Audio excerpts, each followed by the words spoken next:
नमस्कार दोस्तों, राधे राधे, जय श्री कृष्णा। स्वागत है आपका हमारे चैनल पर। आप सभी पर माता रानी की कृपा ऐसी ही बनी रहे और नवरात्रि की आप सभी को ढेर सारी शुभकामनाएं। आज की इस वीडियो में हम बहुत ही महत्वपूर्ण बातों को बताने जा रहे हैं, जैसा कि कन्या पूजन कब करना चाहिए, अगर कलश स्थापना की है तो पूजा किस प्रकार से करें, उसका विसर्जन कब करें, उसके विसर्जन करने का सही तरीका क्या है, और साथ ही हम बात करेंगे आपके मन में चल रहे बहुत सारे सवालों के विषय में कि व्रत में क्या खाना चाहिए, क्या नहीं खाना चाहिए, सिंदूर कब लगाना चाहिए और कौन सा सिंदूर लगाना चाहिए, लाल वाला या पीला वाला, या मान लीजिए नवरात्रि के दौरान यदि पीरियड हो जाते हैं तो उसमें पूजा कैसे करें। हम कलश स्थापना कर दिए हैं, उसके बाद हमें पीरियड आते हैं तो क्या करें, कलश स्थापना नहीं किए हैं, पहले ही पीरियड आ जाते हैं तो क्या करें। ऐसे ही बहुत सारे सवालों का जवाब लेकर आपके बीच में हम उपस्थित हुए हैं। जैसा कि आप सभी जानते हैं कि इस साल चैत्र नवरात्रि 19 मार्च से शुरू होकर 27 मार्च तक चलेंगे और 27 मार्च को नौमी तिथि है, क्योंकि इस बार पूरे 9 दिन की नवरात्रि लग रही है, एक दिन भी कम नहीं है। तो यदि अगर आपने कलश स्थापना नहीं की है तो भी आप बहुत सारी तरीके से माता रानी की पूजा कर सकते हैं और रोज सुबह शाम स्नान करके गंगा जल का छिड़काव करें, माता को लाल फूल अर्पित करें और दीपक जलाकर आरती कर सकते हैं। साथ ही अखंड दीपक नहीं जला सकते हैं तो कोई बात नहीं, आप सामान्य तरीके से ही दीपक जलाकर पूजा कर सकते हैं। कपूर की आरती करना बहुत ही शुभ माना जाता है, क्योंकि कहते हैं ना कि आरती के समय कपूर जलाया जाता है, उससे घर में शुद्धिकरण हो जाता है। तो इसलिए सुबह शाम जब भी आप आरती पूजा करें तो कपूर जरूर जलाएं। माता रानी को रोज भोग में लौंग और इलायची जरूर चढ़ाना चाहिए और यह बहुत ही पवित्र माना जाता है। अब बात करते हैं कि प्रसाद के रूप में माता रानी को क्या चीजें चढ़ा सकते हैं और हम प्रसाद के रूप में क्या, मान लीजिए फलाहार के रूप में क्या ग्रहण कर सकते हैं। ध्यान रखिएगा कि माता रानी नवरात्रि के दिनों में यदि आप 9 दिन का उपवास करते हैं या फिर नहीं भी करते हैं, कलश स्थापना करते हैं, तो लहसुन प्याज वर्जित रखिए, क्योंकि घर में थोड़ी शुद्धता का बहुत ध्यान देना चाहिए इस नवरात्रि के समय में। अरे 9 दिन की ही तो बात है, यदि मान लीजिए बहुत से ऐसे लोग हैं जिन्हें लहसुन प्याज के बिना नहीं चलता है, तो प्रयास कीजिए कि वो लोग थोड़ा पूजा स्थान से दूर ही रहें। अब बात कर लेते हैं कन्या पूजन की, कि अगर आप पूरे 9 दिन का व्रत रख रहे हैं तो कन्या पूजन करना बहुत जरूरी माना जाता है इसमें। सामान्यतः कन्या पूजन नवमी के दिन किया जाता है और इसी दिन माता सिद्धिदात्री की पूजा भी की जाती है।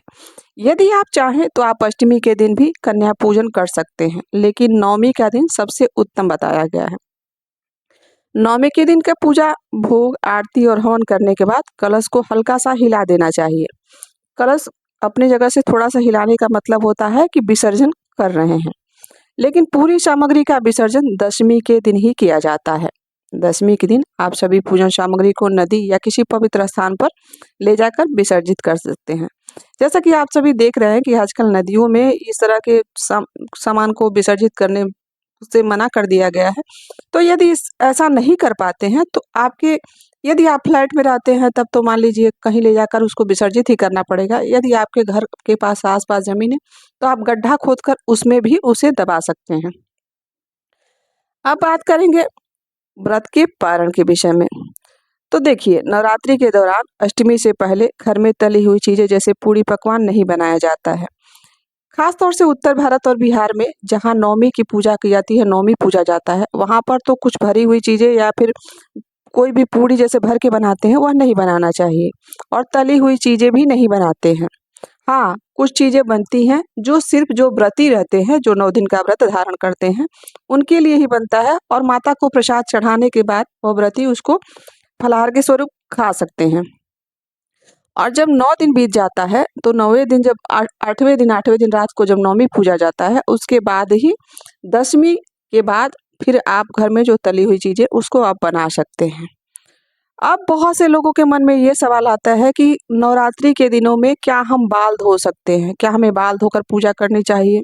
तो ऐसे कोई नियम नहीं है। नवरात्रि के दिनों में जो भी व्रत धारण करते हैं, वह वैसे ही पूर्णतः शुद्ध रहने का प्रयास करते हैं और पूर्ण रूप से वह शुद्ध होते हैं। वह बहुत ध्यान देते हैं अपनी शुद्धता का, इसलिए रोज बाल धोने का या बाल धोने की ज़रूरत ही नहीं है। आप नवरात्रि के 1 दिन पहले से ही शुद्ध सात्विक भोजन करिए बिना प्याज लहसुन के। नवरात्रि के 1 दिन पहले ही बाल धोकर स्नान करके पूर्ण रूप से शुद्ध हो जाइए और उसके बाद ब्रह्मचर्य का पालन पालन करिए। इसमें कोई मनाही नहीं है। इसके बाद आप पूर्ण रूप से शुद्ध ही होते हैं, तो पूरे नवरात्रि में आपको बाल धोने की आवश्यकता नहीं है कि रोज बाल धोएं या नहीं धोएं। अब बात करेंगे कि आप कौन-सा सिंदूर स्वयं लगा सकते हैं। तो नवरात्रि में जब आप माता रानी की पूजा करते हैं, तो सिंदूर देखिए क्या होता है हमारे वहाँ सिंदूर तो जो पीले कलर का होता है उसे ही सिंदूर बोलते हैं। बाकी जो लाल कलर का होता है उसे रोली बोला जाता है, वो सिंदूर नहीं होता है। वह किसी को भी लगा सकते हैं। माँग में भरना मतलब नहीं भरते हैं, लेकिन उस लाल कलर वाले से टीका तो किसी को भी लगाते हैं, कुँवारी कन्याओं को भी लगा देते हैं। परंतु वह जो पीले कलर का सिंदूर होता है, जिससे विवाह होता है, वही सिंदूर माना जाता है। लाल कलर वाली तो रोली रहती है। तो ऐसे में आप माता रानी को पीला सिंदूर चढ़ा सकते हैं, लेकिन आप स्वयं को सिर्फ़ वह लाल वाला सिंदूर ही लगाएँ। अष्टमी के बाद जब रात्रि में नवमी का पूजन होता है, उस दिन आप पीला सिंदूर लगा सकते हैं। अब बात करेंगे तीसरे सवाल के बारे में, यानी कि बहुत लोगों के मन में यह सवाल भी आता है कि क्या व्रत में मीठा भोजन कर सकते हैं? तो हाँ, अगर आपकी तबीयत स्वस्थ नहीं है, आप बीमार हैं या फिर आपको कोई दवाई लेना है या फिर आपको शारीरिक रूप से कोई परेशानी है, तो आप एक समय मीठा भोजन कर सकते हैं। जैसे कि दूध, रोटी, फल ले सकते हैं। लेकिन ध्यान रखें, पहले माता रानी को भोग लगा दीजिए, जो भी वस्तु आप ग्रहण करने जा रहे हैं, जो भी भोजन आप करने जा रहे हैं, आप उसी माता रानी को भोग लगाइए और उसके बाद आप स्वयं भी ग्रहण कर सकते हैं। अब बात करेंगे सबसे मोस्ट बात की, कि मान लीजिए यदि पीरियड हो जाते हैं, तो पीरियड के दौरान पूजा कैसे करें? अगर पीरियड चल रहे हैं, तो पहले 4-5 दिन आप पूजा से दूर रहें। 5वें दिन स्नान करके आप फिर से पूजा शुरू कर सकती हैं। इस दौरान मानसिक रूप से यदि पूजा नहीं कर रही हैं 4-5 दिन के पहले, इस दौरान आप मानसिक रूप से माता रानी का ध्यान, स्मरण, मंत्र इत्यादि पढ़ सकती हैं और मानसिक रूप से मानसिक पूजा कहा जाता है इसे, वह कर सकती हैं। अब बात करेंगे कलश और दीपक की देखभाल कैसे की जाए, यदि मान लीजिए पीरियड हो जाते हैं। तो आपके घर में जो भी हो, जो इसमें करने में सक्षम हो, आपके पति हों, आपके बच्चे बड़े हों या फिर आपके घर में कोई दूसरे सदस्य हों जो इस पूजा को कर सकते हैं, आप उनसे इस दीपक की देख-रेख या कलश पे जो दीपक जले या मान लीजिए अखंड दीपक आप जला दे रहे हैं, उसके बाद आपको पीरियड हो जा रहा है, तो उस समय क्या करेंगे? तो जो भी घर में व्यक्ति है, उनको बोलिए कि स्नान-उसनान करके शुद्ध रूप से उस दीपक की देख-रेख कर सकते हैं। और मान लीजिए कि आप अकेले हैं, तो इसमें क्या करें? यदि आपको लगता है कि नवरात्रि के बीच में आपके पीरियड हो जाएँगे, आपका डेट आया हुआ है, तो आप ऐसी स्थिति में कलश स्थापना ना करें तो ज़्यादा बेहतर होगा। आप जितने दिन शुद्ध हैं, आप वैसे ही पूजा करिए, आरती, दीपक सब कर दीजिए, बस कलश स्थापना मत कीजिए क्योंकि आप वैसे औरतों को पता रहता है कि कितने तारीख को होना है। तो ऐसे में आप उस कलश की स्थापना ही ना करें। अगर मान लीजिए आपके पास कोई उपलब्ध नहीं है, आप कलश स्थापना कर देते हैं, बीच में खंडित हो जाता है, तो ये अच्छा नहीं होता है। अब बात करेंगे कि नवरात्रि के जुड़े हुए कुछ और नियम।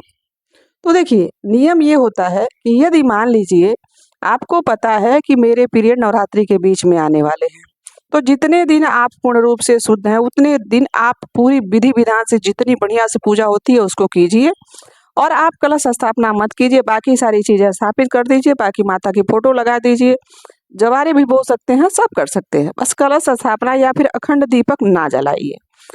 दोस्तों यह थी नवरात्रि से जुड़ी हुई कुछ जानकारी। आशा करते हैं कि आपको यह वीडियो ज्ञानवर्धक लगी होगी। यदि मेरी वीडियो अच्छी लगी तो आप हमारे चैनल से भी जुड़ सकते हैं। चैनल को सब्सक्राइब कर लीजिए, बेल आइकन प्रेस कर दीजिए और ताकि आपको आने वाली वीडियो का अपडेट मिलता रहे। ठीक है, मिलते हैं किसी ऐसी जानकारी के साथ। अभी के लिए बस इतना ही। राधे राधे, जय श्री कृष्णा, जय माता दी।